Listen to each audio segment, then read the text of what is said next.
நகரில் உள்ள அரசு ஊழியர் சங்கங்களின் சம்மேளன அலுவலகத்தில் அனைத்து பெண்கள் கூட்டமைப்பு சார்பில் பெண்களுக்கான 33% இடஒதுக்கீட்டை நிறைவேற்ற கோரும் கருத்தரங்கம் நடைபெற்றது.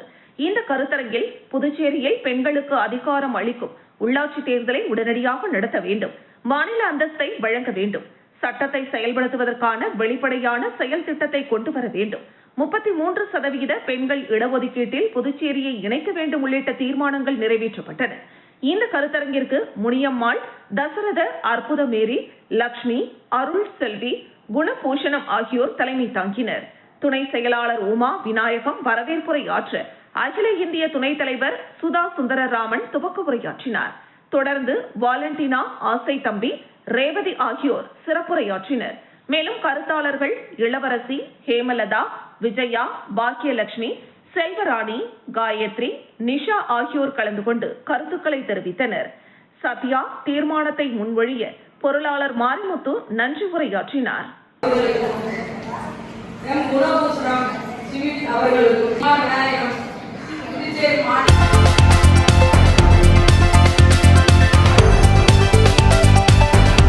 புதுச்சேரி மாநிலத்தில் தனித்திரு கோவிலாக தவளக்குப்பம் அண்ணா நகரில் எழுந்தருளியுள்ள அருள்மிகு ஸ்ரீ சொர்ணா கர்ஷண பைரவர் மற்றும் அஷ்ட பைரவர்கள் ஆலயத்தில் 5ஆம் ஆண்டு அஷ்ட பெருவிழா வியாழக்கிழமை காலை 7 மணிக்கு மேல் கணபதி வேள்வி மற்றும் நவகிரக வேள்வி, பால், தயிர், சந்தனம், அபிஷேகத்தூள், மஞ்சள், விபூதி, தேன், இளநீர், பஞ்சாமிரதம் மற்றும் வாசனை திரவியங்கள் மூலம் சிறப்பு திருமஞ்சனம் நடைபெற்றது.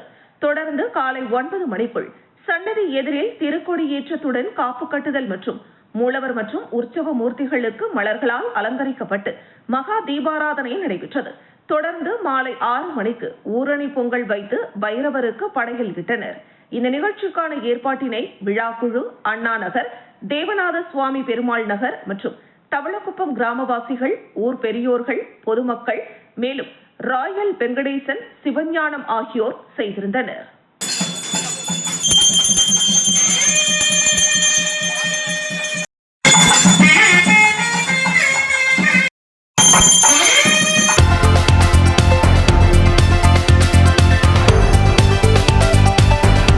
புதுச்சேரி மாநிலம் கிருமாம்பாக்கம் அரசு ஆரம்ப சுகாதார நிலையத்தில் 5ற்கும் மேற்பட்ட இலவம் பஞ்சு மரங்கள் உள்ளன. இதில் கொத்து கொத்தாக இலவம் பஞ்சு காய்கள் வெடித்து பஞ்சுகள் சிதறி காற்றில் பரவுவதால் கிருமாம்பாக்கம் மற்றும் அதனை சுற்றியுள்ள கிராமங்களை சார்ந்த பொதுமக்கள் சிகிச்சைக்கு மருத்துவமனைக்கு வந்து செல்லும் பொழுது அப்பகுதியாக சாலைகளில் செல்லும் வாகன ஓட்டிகளும் மிகவும் சிரமமாக உள்ளது என்பதனை அப்பகுதி மக்கள் சம்பந்தப்பட்ட துறை அதிகாரிகளிடம் தெரிவித்தனர். இலவம் மரத்தில் உள்ள இலவம் பஞ்சுகளை அகற்றி சரி செய்து கொடுக்குமாறு பொதுமக்களும் சமூக ஆர்வலர்களும் கோரிக்கை வைத்துள்ளனர். மேலும் மருத்துவமனைக்கு குழந்தைகள் மற்றும் பெரியோர்கள் என்று நாள் ஒன்றுக்கு 300க்கும் மேற்பட்ட நோயாளிகள் வந்து செல்கின்றனர். இதனை கருத்தில் கொண்டு விரைவில் சம்பந்தப்பட்ட துறை அதிகாரிகள் இதனை சரி செய்து கொடுக்க வேண்டும் என்றும் எதிர்பார்க்கின்றனர்.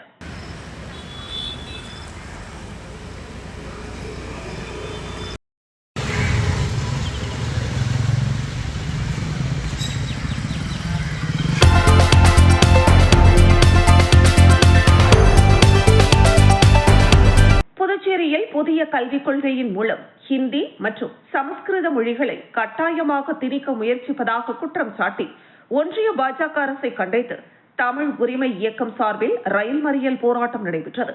இந்த போராட்டத்திற்காக புதுச்சேரி நெல்லித்தோப்பு சிக்னல் அருகே தமிழ் ஆர்வலர்கள், சமூக இயக்கத்தினர் மற்றும் பல்வேறு அமைப்புகளை சேர்ந்தோர் என 100க்கும் மேற்பட்டோர் திரண்டனர். பின்னர் அவர்கள் கைகளில் பதாகைகள் ஏந்தி தமிழை காப்போம், மொழி திணிப்பை நிறுத்துக உள்ளிட்ட கோஷங்களை எழுப்பியபடி பேரணியாக காராமணிக்குப்பம் ரயில்வே கேட் நோக்கி சென்றனர். போராட்டக்காரர்கள் ரயில் மறியல் போராட்டத்தில் ஈடுபட முயன்ற போது பாதுகாப்பு பணியில் இருந்த காவல்துறையினர் அவர்களை தடுத்து நிறுத்தினர். இதனால் அப்பகுதியில் பரபரப்பு நிலவியது. தொடர்ந்து போராட்டக்காரர்கள் ஒன்றிய அரசு மற்றும் பிரதமர் மோடிக்கு எதிராக கண்டன கோஷங்களை எழுப்பினர். புதிய கல்விக் கொள்கை மூலம் மும்மொழி கொள்கையை அமல்படுத்தி ஹிந்தி மற்றும் சமஸ்கிருத மொழிகளை மாணவர்களிடம் கட்டாயப்படுத்த முயற்சி நடைபெறுவதாகவும் இது தமிழகத்திலும் புதுச்சேரியிலும் ஏற்றுக்கொள்ள முடியாத ஒன்று என்றும் போராட்டத்தில் கலந்து கொண்டவர்கள் தெரிவித்தனர்.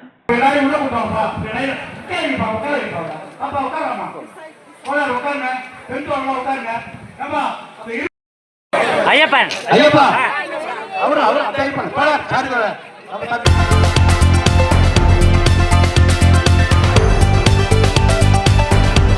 புதுச்சேரி மாநிலம் முருங்கம்பாக்கம் பகுதியில் அமைந்துள்ள அருள்மிகு ஸ்ரீ திரௌபதி அம்மன் ஆலயத்தின் பிரம்மோற்சவ விழா நடைபெற்று வருகிறது. இதில் 4ஆம் நாள் உபயதாரர்கள், சான்றோர் குல மரபினர், கிராமணியர் மற்றும் நாடார் சமூகத்தை சேர்ந்தவர்கள் உபயம் விழா நடைபெற்றது. முன்னதாக காலை 10 மணி முதல் 11:30 மணி வரை ஸ்ரீ திரௌபதி அம்மன், முத்தாழ்வராயர் மற்றும் ஆலய வளாகத்தில் உள்ள பரிவார மூர்த்திகளுக்கு சிறப்பு அபிஷேகங்கள் நடைபெற்றது. அதனைத் தொடர்ந்து மாலை சுவாமி வீதி உலா மற்றும் வான வேடிக்கைகள் நடைபெற்றது. இதில் திரளான பக்தர்கள் கலந்து கொண்டு சுவாமி தரிசனம் செய்தனர்.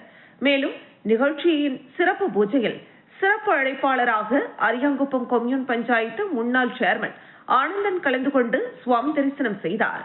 அவருக்கு ஆலய நிர்வாகிகள் சார்பில் மாலை அணிவிக்கப்பட்டு மரியாதை செய்யப்பட்டது.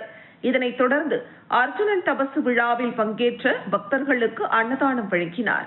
இந்த நிகழ்ச்சிக்கான ஏற்பாட்டினை சான்றோர் குல மரபினர், கிராமணியார், நாடார் மற்றும் 4ஆம் நாள் உபயதாரர்கள், ஆலய அறங்காவல் குழுவினர் மற்றும் கிராம பொதுமக்கள் செய்திருந்தனர்.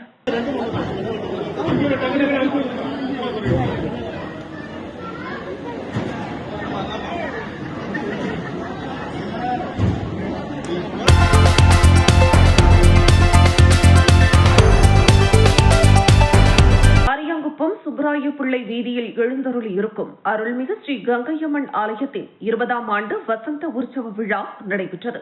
இதில் காலை அம்மனுக்கு பால், தயிர், இளநீர், மஞ்சள், சந்தனம், பன்னீர் மற்றும் திரவியங்களாலான சிறப்பு அபிஷேகங்கள் நடைபெற்று சிறப்பு அலங்காரத்தில் மகா தீபாராதனை காண்பிக்கப்பட்டது. தொடர்ந்து நண்பகல் சாகை வார்த்தல் நிகழ்ச்சியும் நடைபெற்றது. இதில் அரியாங்குப்பம் கொம்யூன் பஞ்சாயத்து முன்னாள் சேர்மன் ஆனந்தன் சிறப்பு அழைப்பாளராக கலந்து கொண்டு சுவாமி தரிசனம் செய்தார்.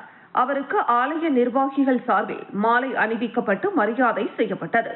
இந்த விழாவில் ஏராளமான பக்தர்கள் கலந்து கொண்டு சுவாமி தரிசனம் செய்தனர். இவ்விழாவிற்கான ஏற்பாடுகளை ஆலய நிர்வாக குழுவினர், பொதுமக்கள் சிறப்பாக செய்திருந்தனர்.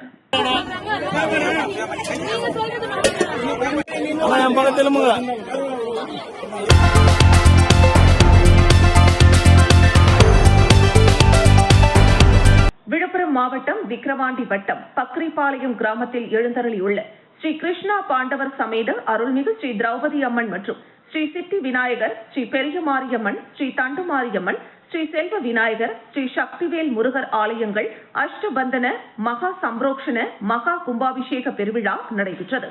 விழாவில் விக்னேஸ்வர பூஜை, புண்ணியாக வாசனம், பஞ்சகல்ப பிரதிஷ்டை, கணபதி ஹோமம், நவகிரக ஹோமம், பூர்ணாகுதி, பகவத் அனுகிரகம், எலுமான சங்கல்பம், வனம், மருத்னம், மேதினி, பூரை, அங்குரார்ப்பணம், அனைத்து யாக வேள்வி குண்டங்களுக்கும் அழிரதிஷ்டை, கும்ப சாதகம், கலாகர்ஷ்ணம், உக்த ஹோமம், முதல் கால பூர்ணாகுதி, இரவு 9 மணிக்கு புண்ணியாகம், அக்லி பாராயணம், உக் மகாசந்தி ஹோமம், அதிவாசக்தகிய ஹோமம், அக்ஷி மோசன ஹோமங்கள், அஷ்டபந்தம் சாற்றுதல், 2ஆம் கால பூர்ணாகுதி, புண்ணியாகம், பிரயத்னி கரகம், பிம்ப வாஸ்து, மகாசாந்தி, திருமஞ்சனம், சயனாதி வாழகம், செகத்ரம், மூர்த்தி ஹோமம், 3ஆம் கால பூர்ணாகுதி, புண்ணியாகம், விஸ்வரூபம், திருப்பள்ளி எழுச்சி, கோபூஜை, அக்னி பாராயணம், ஆராதனம், உக்கு ஹோமம், 7 மணிக்கு மகா பூர்ணாகுதி, தி சித்தி விநாயகர் ஆலயம், ஸ்ரீ பெரிய மாரியம்மன் ஆலயம், ஸ்ரீ தண்டு மாரியம்மன் ஆலயம் கும்பாபிஷேகம், ஸ்ரீ செல்வ விநாயகர், ஸ்ரீ சக்திவேல் முருகர் ஆலய கும்பாபிஷேகம், ஸ்ரீ திரௌபதி அம்மன் ஆலய ராஜகோபுரம், விமானம், பிரதான மூர்த்தி மற்றும் பரிவார மூர்த்திகள் மகா கும்பாபிஷேகம் நடைபெற்றது. இந்த நிகழ்ச்சியில் முன்னாள் மத்திய இணையமைச்சர் ஜெகத் ரட்சகன் தலைமை தாங்கினார். அமித் நிகர்நிலை பல்கலைக்கழகம் டாக்டர் ராமச்சந்திரன் வேந்தர் மற்றும் மேனாள் மாவட்ட ஆட்சியர் மூர்த்தி ஆகியோர் முன்னிலையிலும் ஒன்றிய கவுன்சிலர் முத்துக்குமரன், பக்ரிபாளையம் தலைவர் முருகன், லட்சுமி, மணி, விழுப்புரம் மாவட்ட விவசாய சங்க தலைவர் காண்டிபன், சிவசங்கர், விக்னேஸ்வரன், வேலு, மதன் மற்றும் சுற்றுவட்டார கிராம பொதுமக்கள் 1000த்திற்கும் மேற்பட்டோர் கலந்து கொண்டு கும்பாபிஷேக விழாவினை கண்டு களித்து தெய்வங்களின் அருள் பெற்று சென்றனர்.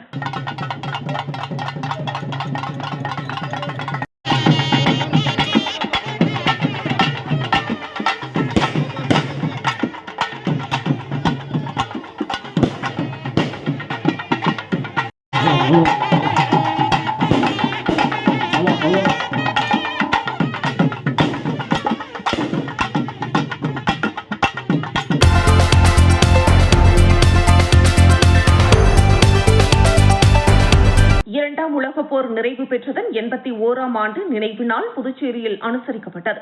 இதனையொட்டி கடற்கரை சாலையில் உள்ள போர் வீரர் நினைவு தூணில் புதுச்சேரி அரசு சார்பில் மாவட்ட ஆட்சியர் குலோத்துங்கன் மற்றும் புதுச்சேரிக்கான பிரான்ஸ் நாட்டு துணை தூதர் ஏடிஎன் ரோலண்ட் பியக் ஆகியோர் மலர் வளையம் வைத்து அஞ்சலி செலுத்தினர். மேலும் 2ஆம் உலகப் போரில் உயிர் நீத்த வீரர்களை நினைவு கூறும் வகையில் இந்தியா மற்றும் பிரான்ஸ் நாடுகளின் தேசிய கொடிகள் ஏற்றப்பட்டு இரு நாட்டு தேசிய கீதங்கள் இசைக்கப்பட்டன. தொடர்ந்து மௌன அஞ்சலியும் செலுத்தப்பட்டது.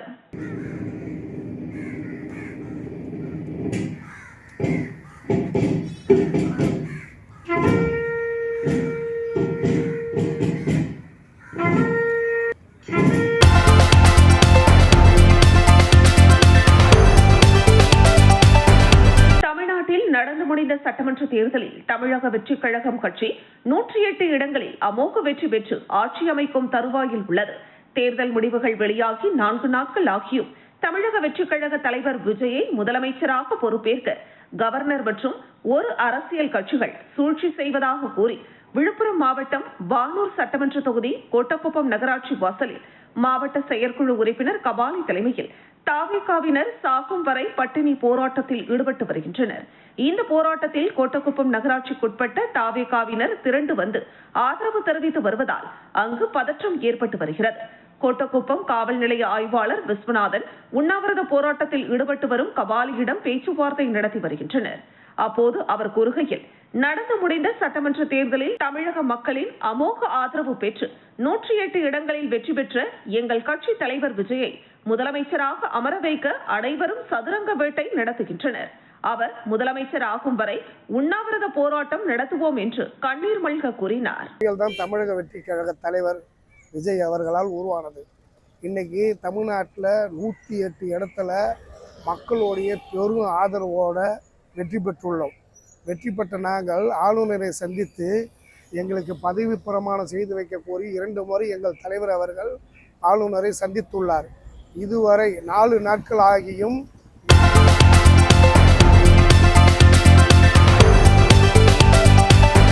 புதுச்சேரி முத்தியால்பேட்டையில் கடந்த 2024ஆம் ஆண்டு வீட்டின் அருகே விளையாடிக் கொண்டிருந்த சிறுமி கடத்திச் செல்லப்பட்டு பாலியல் வன்கொடுமை செய்யப்பட்டு கொலை செய்யப்பட்டார்.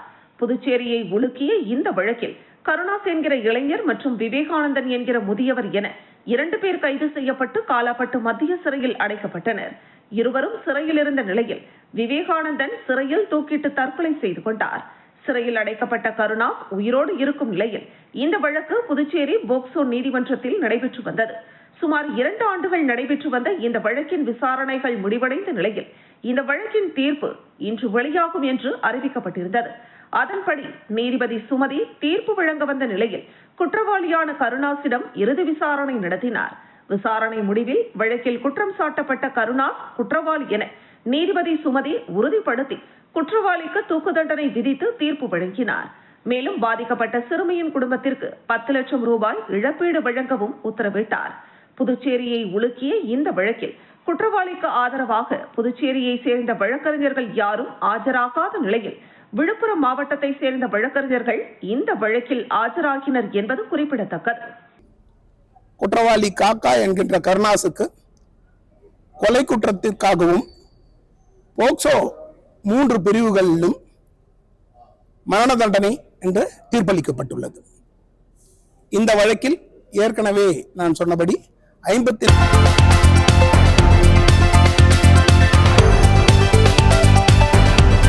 புதுச்சேரி கம்பன் கழகம் சார்பில் 59வது ஆண்டு கம்பன் விழா முசி வீதியில் உள்ள கம்பன் கலையரங்கில் நடைபெற்றது. முதல் நிகழ்வாக கம்பன் சிலைக்கு கம்பன் கழக தலைவரும் பாராளுமன்ற உறுப்பினருமான செல்வ கணபதி, கம்பன் கழக செயலாளர், சட்டமன்ற உறுப்பினர் சிவக்கொழுந்து ஆகியோர் மாலை அணிவித்து மரியாதை செலுத்தினர். தொடர்ந்து மலர் வணக்கத்தை கலைமாமணி ஜெகதீசன் நிகழ்த்த வரவேற்புரையை கம்பன் கழக செயலாளர், சட்டமன்ற உறுப்பினர் சிவக்கொழுந்து ஆற்றினார். தொடர்ந்து உச்சநீதிமன்ற முன்னாள் நீதியரசரும் தேசிய மனித உரிமைகள் ஆணைய தலைவருமான நீதியரசர் ராமசுப்பிரமணியன், புதுச்சேரி துணைநிலை ஆளுநர் கைலாஷ்நாதன் ஆகியோர் தொடக்க உரையாற்றினர். தொடர்ந்து விழாவிற்கான மலர் வெளியீட்டை துணைநிலை ஆளுநர் கைலாஷ்நாதன் வெளியிட நீதியரசர் ராமசுப்பிரமணியன் பெற்றுக் கொண்டார். மேலும் புதுவை மாநில சிறந்த தமிழ் புலவர்களுக்கான பரிசுகள் வழங்கப்பட்டது. தொடர்ந்து நூல்கள் வெளியிடப்பட்டது. மேலும் கம்பன் காவலர் வழக்கறிஞர் முருகேசன் பானுமதி அறக்கட்டளை சார்பில் பரிசுகள் வழங்கப்பட்டது. விழாவிற்கு வந்திருந்த சிறப்பு விருந்தினர்களை கம்பன் கழக செயலாளர் சட்டமன்ற உறுப்பினர் சிவக்கொழுந்து பொன்னாடை போற்றியும் நினைவு பரிசுகள் வழங்கியும் வரவேற்றார். இந்த நிகழ்ச்சியில் சப்தகிரி அறக்கட்டளை பொறுப்பாளர் VPS ரமேஷ்குமார், கம்பன் கழக நிர்வாகிகள், தமிழ் அறிஞர்கள் உள்ளிட்டோர் கலந்து கொண்டனர். இன்று தொடங்கிய கம்பன் விழா வெள்ளி, சனி, ஞாயிறு என தொடர்ந்து 3 நாட்கள் நடைபெற உள்ளது. அதையும் தாண்டி கம்பர் மீது அவர் எவ்வளவு ஆர்வம் மதிப்பு வைத்திருந்தால்